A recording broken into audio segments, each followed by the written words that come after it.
BX1 +. Le face-à-face. Pour l'instant, on va s'intéresser justement à la manière dont la culture va pouvoir reprendre en cette rentrée avec des protocoles qui sont pas toujours très très clairs, avec l'hypothèse d'un Covid Safe Ticket qui pourrait être généralisé à partir du mois d'octobre. Comment est-ce qu'on fait pour organiser la programmation d'une salle de concert, d'un théâtre, d'un autre événement culturel? On va en parler avec Pierre-Alain Brével, qui est président de la Fédération de la culture indépendante, Nathalie Huffner, qui est la directrice artistique du TTO Théâtre, et puis Jean-Yves Remond, qui est le porte-parole des Ardentes. Pas pour parler des Ardentes, mais pour parler notamment de l'opération Arena 5 qui a eu lieu au Ezel pendant l'été. Avant de leur donner la parole, on va essayer de rappeler quelles sont les règles en vigueur actuellement dans le monde de la culture. Sabine Rigelheim.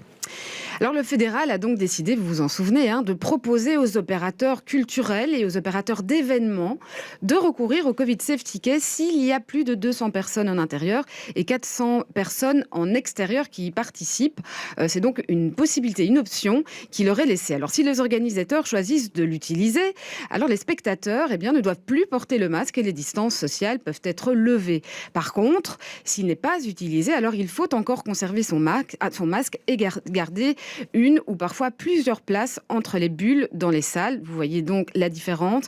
Soit pour les opérateurs de plus de 200 places, avec des salles de plus de 200 places évidemment, pouvoir jouer à jauge pleine avec des spectateurs non masqués, ou alors garder le masque et garder la distance. La région bruxelloise, elle, étudie la possibilité d'utiliser un Covid Safe Ticket des 50 personnes, ce qui permettrait alors au monde culturel de travailler à nouveau normalement avec des salles pleines.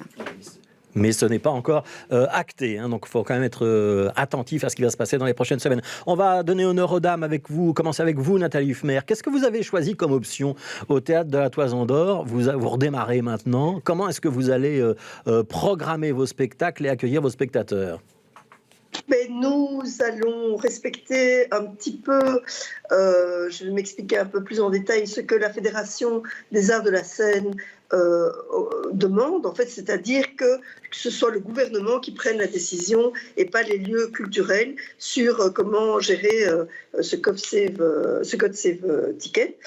Donc nous n'allons dans un premier temps, pas l'utiliser, sauf nous avons une date avec Fanny Ruet qui vient jouer chez nous, une date maintenant dans le courant du mois de septembre, parce qu'en fait, notre problème, c'est qu'il y a des lieux qui peuvent respecter le fait que la distanciation, parce qu'il y a des lieux qui sont tellement subventionnés que ne pas avoir une capacité entière de salles utilisées, c'est pas un problème. Chez nous, c'est un problème puisqu'on dépend à 70% de la billetterie.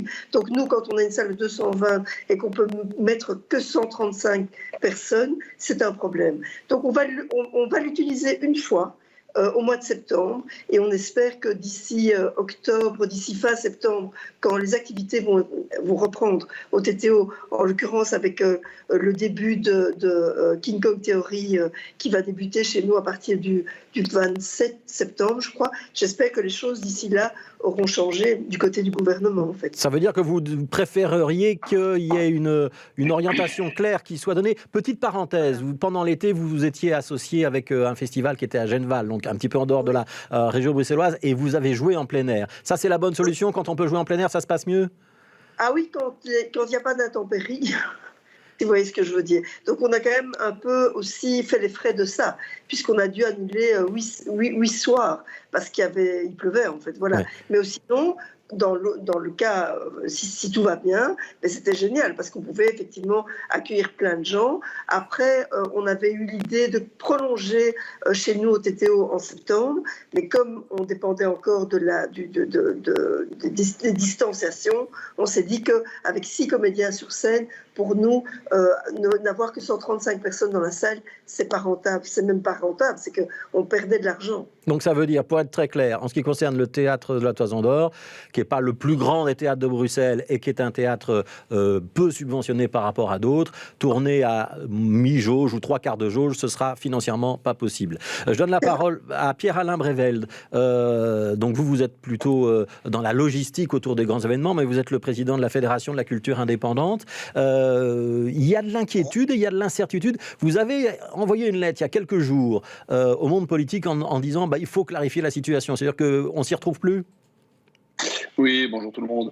Effectivement, entre le communiqué de presse qu'on a fait il y a quelques jours et maintenant, la situation a quelque peu évolué, mais tout ça reste très compliqué, tout ça reste très sujet à beaucoup d'interprétations, tout ça reste très tributaire de la situation des différents lieux, des différents opérateurs, des subsidiés, des non-subsidiés, des taux de rentabilité. Et donc, face à une règle qui est une règle non obligatoire, qui est une règle que l'on peut ou pas utiliser, tout le monde se retrouve dans des situations très différentes. Et il y a autant de situations qu'il pourrait y avoir de spectacles dans la capitale et en Belgique. Donc c'est très compliqué. Il y a des gens qui sont de fervents défenseurs du Covid Safe Ticket, pas sur le principe même, mais qui disent c'est une possibilité d'une reprise, d'une certaine reprise.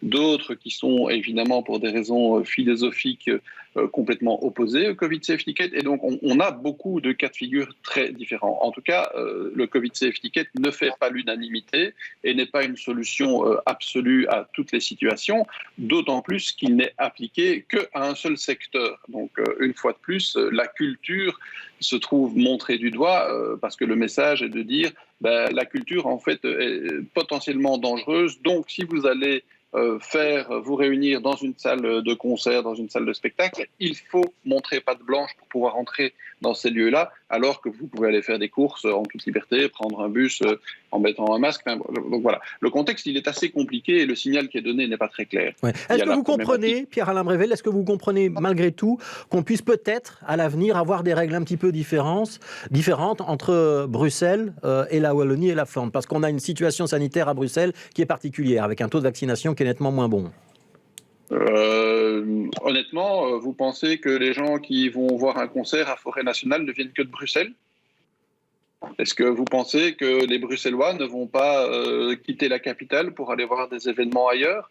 Enfin, je veux dire, on est dans un pays où les frontières, puisqu'on parle de frontières régionales, sont ridiculement petites. Alors effectivement, mais je ne pense pas que ce n'est pas la culture qui induit que la vaccination n'évolue pas à Bruxelles. Par contre, c'est à la culture qu'on demande de supporter le fait que la vaccination n'évolue pas à Bruxelles. Donc, je pense que là, il y a quelque chose qui ne va pas. D'autant plus qu'on impose à Bruxelles un statut particulier dans la gestion de cette crise-là, mais que c'est la seule région qui ne prend pas réellement ses responsabilités en termes d'aide, de primes et de soutien à tous les entrepreneurs, à tous les lieux de culture. Et donc c'est très compliqué parce que c'est double peine pour les Bruxellois à ce stade-ci. Alors on va y revenir tout à l'heure. On va terminer le premier tour de table avec Pierre-Yves Remond. Vous êtes le porte-parole des Ardentes. Vous avez organisé avec les Ardentes et d'autres opérateurs toute une série de concerts cet été à l'Arena 5. Expliquez-nous comment ça marchait, quelle était la jauge, quelles étaient les conditions de sécurité sanitaire que vous avez proposées à vos spectateurs. Donc ça a été assez évolutif tout l'été. Donc la première partie de l'été, à partir du 22 juillet, on a programmé des concerts entre 1000 et 2000 personnes. Alors là, selon l'ancien protocole, c'est-à-dire que c'était par bulle de 4 personnes avec distance et masque lors des déplacements. Mais depuis, on a fait un événement test le 7 août, qui est le premier événement où on a utilisé le Covid Safe Ticket, et on le généralise un maximum depuis le 13 août, donc depuis qu'il peut être utilisé pour tous les événements. Et à partir de là, effectivement, c'est scan du Covid Safe Ticket et une fois rentré, alors la personne peut déambuler sans masque et la distanciation sociale est abolie. Ouais. En tant qu'organisateur de concerts, et les Ardentes ont quand même une certaine expérience, c'est quoi le plus facile ? C'est de ne pas contrôler le Covid Safe Ticket mais d'imposer de la distance et des bulles, ou plutôt de mettre le Covid Safe Ticket à l'entrée et puis de faire comme avant ? C'est clairement le Covid Safe Ticket le plus facile. On s'est rendu compte, c'est plus facile, mais ça permet aussi de revenir, surtout dans les musiques actuelles, de revenir à une vraie sensation de concert. Avec la distance, le masque, les personnes assises, les bulles, on reste quand même loin de l'ambiance qu'on connaît et qu'on apprécie lors des concerts. C'est-à-dire, les premiers concerts, on a pu faire vraiment un retour, grâce au Covid Safe Ticket, à une ambiance de concert sans distance, sans masque. On a vraiment eu l'impression de revivre, on a vraiment eu l'impression de retrouver les événements d'avant. Donc, non seulement c'est plus facile parce que, entre guillemets, il suffit d'un scan en plus du ticket de concert, de scanner le ticket d'entrée, mais ça permet aussi de revivre quelque chose de véritable, avec des sensations proches du monde d'avant. Ouais. Si on parle finance un instant, Pierre-Yves Remond, je sais que les organisateurs de concerts et de festivals, ils en parlent jamais, hein, c'est grossier. Mais qu'est-ce qui a le mieux marché? C'est de pouvoir avoir le Covid Safe Ticket et faire des gros concerts, ou est-ce qu'avant le Covid Safe Ticket, qu'est-ce qui était le plus rentable des deux? Non, évidemment, et là, Nathalie disait aussi, il y a une question de jauge. On ne peut pas utiliser la même jauge à partir du moment où on doit appliquer des bulles et de la distance et lorsqu'elles peuvent être abolies. Donc, d'un point de vue financier, le Covid Safe Ticket est véritablement avantageux, étant donné qu'il ne faut que scanner. Maintenant, tout n'a pas été si simple non plus. Il a fallu expliquer beaucoup aux gens comment ça fonctionnait. Je pense qu'il y a malgré tout eu quelques confusions avec des festivals annulés, d'autres qui ont pu avoir lieu, certains qui ont lieu avec Covid Safe Ticket, d'autres sans. Donc, il a fallu être assez pédagogue et expliquer aux gens également aux entrées, parce que tout le monde n'avait pas téléchargé la bonne application. On a eu beaucoup de visiteurs étrangers aussi, qui venaient de Hollande, d'Allemagne, qui n'avaient peut-être pas leur Covid Safe Ticket international. Donc on a dû être assez pédagogue. On a pu proposer des solutions de testing sur place, ce qui ne sera pas toujours possible de faire sur des plus petits événements. Ça, on se rend compte que ce ne sera pas possible. On a aussi une salle de concert à Liège de 600 personnes qui va reprendre, et là, on ne pourra pas proposer des solutions de testing. Donc il faut arriver avec son Covid Safe Ticket en bonne et due forme. Je voudrais qu'on fasse un petit parenthèse, parce qu'il y a eu un autre communiqué qui est tombé il y a quelques jours. C'est un communiqué de la Fédération des employeurs des arts de la scène. Je pense que Nathalie Huffner y a fait un petit peu référence tout à l'heure, et on sent très bien quand même, parce qu'il y a le débat là entre nos trois intervenants, Sabine Riguelet, mais on sent quand même très bien que le secteur, il est un petit peu divisé et un petit peu inquiet sur la manière dont les choses se présentent. Et surtout, le secteur demande de la cohérence, et c'est bien le fond de la lettre que la Fédération des employeurs des arts de la scène, donc la FEAS, a adressée au ministre-président bruxellois Rudy Verwoerd, puisqu'effectivement, si certaines salles commencent à demander des Covid Safe Tickets et d'autres pas, si certaines salles commencent à jouer à jauge pleine et d'autres pas, eh bien ça va complètement compliquer la vie dans le secteur. Donc la FEAS demande de ne pas utiliser le Covid Safe Ticket pour l'instant, sauf pour les concerts. Mais elle estime qu'il y aurait un manque de cohérence et donc de lisibilité pour le public si chaque salle commence à décider d'avoir recours ou non au Covid Safe Ticket. Pour elle, il s'agit d'une décision avant tout politique et qui doit donc être prise par les décideurs politiques. Elle demande aussi qu'une décision soit prise rapidement afin de pouvoir programmer un mois d'octobre sereinement, de remettre les places en vente si le Covid Safe Ticket devait être appliqué dans certaines salles et que des spectateurs voudraient que leur ticket qu'ils auraient déjà acheté leur soit remboursé. Il demande donc à la région une décision cohérente, uniforme et rapide pour que le secteur puisse s'organiser. Pierre-Alain Brével, je reviens vers vous. Imaginons qu'on décide qu'on généralise le Covid Safe Ticket en région bruxelloise à partir du mois d'octobre. Qu'il y ait également l'utilisation de ce système pour les salles de sport et pour l'ORECA. Là, ce serait cohérent et on ne dirait plus que la culture est stigmatisée ? C'est évident que je pense que... Mais, bon, après, en le France, débat, on l'applique il est aussi... partout, hein. Oui, les Français, bon, c'est sans doute beaucoup plus clair pour pour l'ensemble des spectateurs. Je pense qu'on ne peut pas dire qu'un lieu culturel est plus dangereux qu'une salle de sport. C'est évident que d'un point de vue philosophique et sur le fond, ça pose énormément de questions. Après, si on règle cette question-là, comme le disaient vos autres intervenants, la question, elle est aussi sur les aspects pratiques, sur les aspects de mise en œuvre. C'est ce que dit le communiqué de la FEAS. Il y a des spectacles, les premiers spectacles que l'on joue, en tout cas pour les membres de notre fédération, c'est des spectacles qui ont été reportés, donc ce ne sont pas de nouveaux spectacles. Et la question des spectacles reportés, c'est que parfois on se retrouve avec des spectacles qui étaient sold out avant mars 2020, qui sont reportés, mais qui ont été vendus dans des conditions de vente normales. Peut-être que dans ce public-là, toute une partie du public n'est pas vaccinée, donc n'a pas accès, donc est obligé d'aller se faire un test PCR. Si on va avec monsieur et madame, c'est 2 ou 3 personnes. Vous imaginez les coûts financiers. Beaucoup de personnes sortent d'une crise financière aussi. Donc, ça pose beaucoup de questions sur la mise en œuvre de toutes ces choses-là. Et on n'est pas aidé, on n'est pas accompagné dans toutes ces mesures d'un point de vue financier. Ça veut dire que qui doit supporter en sortie de crise, alors que les trésoreries des entreprises ont été vidées, qui doit supporter ces différences? Ce sont les entrepreneurs. ou la Fédération Wallonie-Bruxelles si elle peut subsidier ou resubsidier pour les opérateurs subsidiés, mais toujours est-il qu'il y a une grosse différence dans la mise en œuvre. Aujourd'hui, un des membres qui est organisateur de concerts, par discrétion je ne citerai pas son nom, mais qui organise des gros concerts à Bruxelles et pas que à Bruxelles, en Belgique, me disait il ne vend pas un seul ticket, la billetterie ne fonctionne pas. Donc les billetteries sur les nouveaux concerts, sur les nouveaux spectacles ne fonctionnent pas. Ce qui fonctionne, c'est les reports de spectacles et c'est par là qu'on commence. Il faut que le monde politique se rende compte qu'aujourd'hui, dans la partie non subsidiée des opérateurs, on ne vend pas de tickets. Et donc, en fait, nos entreprises ne fonctionnent pas, elles ne tournent pas. Et donc, nous, on doit protéger le capital humain, on doit protéger les employés, on doit protéger tous les travailleurs de ce secteur et on n'est pas du tout. C'est une reprise qui en est une, mais pas vraiment. Il faut vraiment que le politique prenne conscience de cette chose-là. Nous ne demandons qu'une seule chose, pouvoir travailler. Le Covid Safe Ticket est un moyen qui n'est pas rendu obligatoire de travailler aujourd'hui, mais il ne l'est pas, mais en même temps il l'est pour les opérateurs privés. Personne ne peut se permettre de travailler autrement qu'avec le Covid Safe Ticket. On n'atteint pas le taux de rentabilité. Donc forcément, on va utiliser le Covid Safe Ticket. Mais qui va supporter la différence? Toutes les questions sont ouvertes et c'est très compliqué. Donc un soutien financier serait le bienvenu, si je vous entends bien. Je vous donne la parole là-dessus, Nathalie Huffner, parce que Pierre-Alain Brével nous parle des opérateurs culturels, donc les organisateurs. Est-ce que ça, en bout de ligne, est-ce que ça se répercute sur les artistes? Est-ce que par exemple chez vous, vous avez fait travailler moins d'acteurs que d'habitude et on les a un petit peu oubliés dans tout ce qu'on est en train de dire? Mais c'est-à-dire que c'est c'est la suite. On est dans une inconnue, en fait. On a tous les théâtres ont programmé une saison comme s'il n'y avait pas de Covid. Et y compris nous, cette saison, moi j'ai fait une programmation où j'ai mis des spectacles avec 5-6 comédiens, ce qui est beaucoup pour le TTO, en fait. Et donc moi, je dis pour l'instant, les comédiens ont signé des contrats et ils vont jouer dans les mois qui viennent des spectacles chez nous.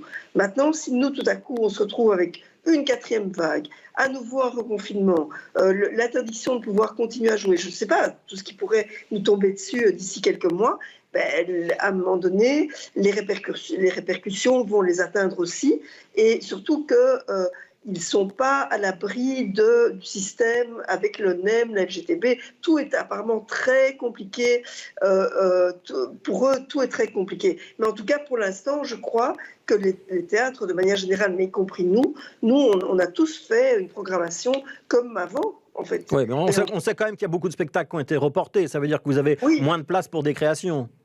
Oui, c'est vrai. Mais moi, en fait, je ne suis pas tout à fait dans cette situation. Parce que moi, j'avais déjà annulé toute ma programmation de la saison dernière en mars 19 ou 20, je ne sais plus. 2020, donc, voilà. Quand on a vu que ça arrivait, on s'est dit... je ne peux pas garder ma programmation telle qu'elle était prévue. Et j'ai déjà tout annulé. Donc moi, cette saison-ci, je suis avec la moitié de report, mais la moitié de création aussi. Alors. Et donc, je ne sais pas comment on ferait les autres. Donc moi, je suis moitié-moitié, en fait. Jean-Yves, vraiment, je voudrais qu'on réexplique quand même un petit peu cette histoire de Covid Safe Ticket. Vous dites, c'est finalement relativement simple à organiser, mais on a dû faire beaucoup d'informations auprès du public. Est-ce que c'est si simple que ça de vérifier qu'un Covid Safe Ticket est valable et qu'il est porté par la bonne personne? Parce qu'on a aussi vu des récits dans les journaux où on s'échange les Covid Safe Tickets. Est-ce que ça, c'est quelque chose dont vous êtes responsable ou c'est l'autorité publique qui est responsable de ce contrôle? Alors, dans le cadre de nos événements, c'est nous qui sommes responsables. C'est-à-dire, il faut simplement télécharger ou avec un scanner l'application Covid Scan BE et scanner le code QR que la personne présente et vérifier son identité. Donc, pour bien sûr que le code QR correspond bien à la bonne personne. Et l'application Covid Scan donne un petit V rouge ou V vert ou croix rouge pour dire si la personne est Ça veut dire qu'un organisateur de spectacle, il doit vérifier l'identité?